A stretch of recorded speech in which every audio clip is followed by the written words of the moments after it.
All right, I want you guys to imagine what it was like when you were younger, back in your childhood.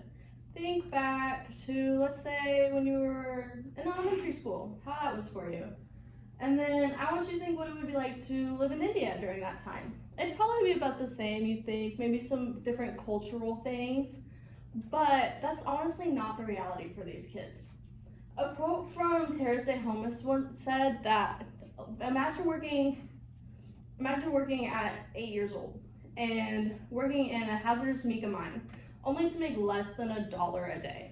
This is the reality for these kids. A lot of these kids work in these dangerous environments. They have a lot of health issues and they get a lot of development issues because of it. This is because these kids have been abandoned by the Ministry of Women and Child Development Center. They have been abandoned. They don't care as much as they should about these issues. This is more than just an economic issue, it's a human right issue. Many of these kids have to work in mica mines and factories and brick kilns and stuff like that, and they're just really hazardous place to work. Like, these kids should not be working heavy machinery. They shouldn't be they shouldn't be lifting heavy things. Like, they're too young to be doing that. It's terrible for their bodies. And then they have to do it anyways just to support their family. They don't get to go to school. There's a lot of things that they just don't get to do. And the mica mines, there is a lot of silica dust, and that causes a lot of lung disease and a lot of other issues. And then any sort of injury that they get while working, it's not treated with medical care. A lot of the time it gets infected with the silica dust or other things just because it's not clean, it's not healthy. And then their smaller issues become huge. Like what the British Safety Council said, some small cut could turn into a life-altering injury.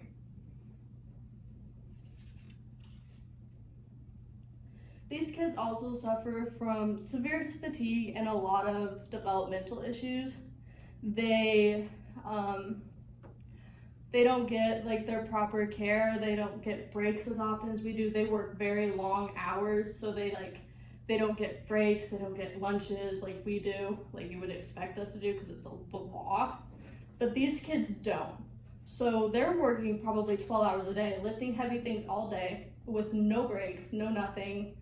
And it causes a lot of developmental issues because they're too young.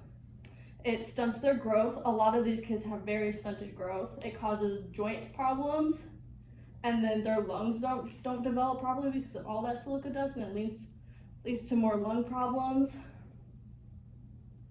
The UNICEF reported malnutrition as a huge thing for these children because they aren't just getting the proper food that they need, especially when they're doing stuff like this. They're working long hours and they're not eating properly. So of course, for anyone, that would cause a lot of issues, a lot of health issues, because that's just what happens when you don't eat properly. And these kids don't even get the option to eat properly. It's just, they just have to keep working no matter what.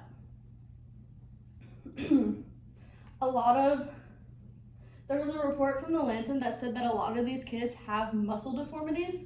This is again because they're lifting all those heavy materials and they just can't be doing that. It puts a lot of physical stress on their bodies, and then it causes, again, a lot of joint problems for them. And then later on in life, they're left disabled because they were doing too much when they were younger, and then their body can't physically keep up with them anymore. And then this also does lead to lifelong orthopedic issues for a lot of these kids. In conclusion, child labor in India is more than just an economic issue. It is a human rights issue. Children in India are expected to work in these dangerous conditions and then they end up with a lot of life-altering conditions afterwards. It does not help them whatsoever. Later in their lives, they're disabled, they can't do anything, they don't even get proper medical care, so a lot of these things do become life-altering, and then they can't work anymore. As Nelson Mandela once said, there can be no keener revolution of a society than the way in which it treats its children.